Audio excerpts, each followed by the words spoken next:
Et peut-on remplacer les hydrolysats par des laits végétaux?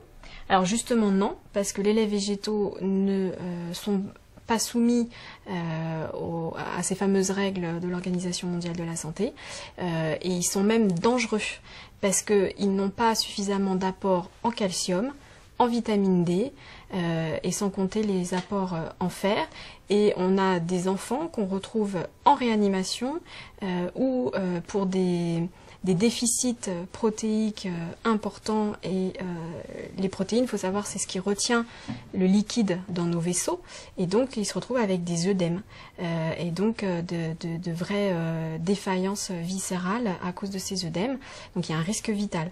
L'autre forme qu'on voit revenir sur ces dernières années à cause de l'utilisation de ces laits végétaux, c'est le rachitisme, à cause justement des défauts de calcium et de vitamine D. Il n'y a pas un développement des os normal. Donc c'est vraiment, faut faire attention, c'est dangereux, c'est à proscrire, et il faut se méfier des étiquettes utilisées, parce que on a commencé à voir au niveau marketing l'apparition d'images qui fait penser au monde de l'enfant avec des petits nounours, avec des biberons, et donc qui fait croire aux parents que ces laits sont destinés aux enfants. Donc il faut faire très attention à ce qu'on appelle le packaging de ces fameux laits. Ils sont, j'ai envie de dire qu'en tant que médecin, on doit dire qu'ils sont interdits chez les nourrissons de moins de 12 mois, au moins.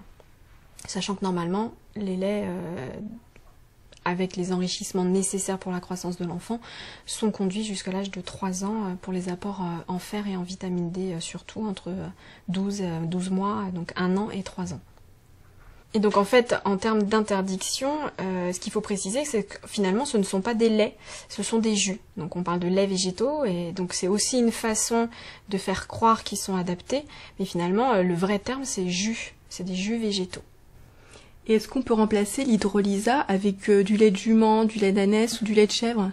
Alors, pareil, pour les mêmes raisons, c'est moins dangereux, entre guillemets, parce que ça reste quand même des laits de mammifères, mais d'une part, ils ne sont pas soumis aux mêmes règles, donc il n'y a pas les apports en calcium, en vitamine D, en fer, il n'y a pas d'adjonction forcément. Il peut y avoir marqué enrichi en calcium sur certains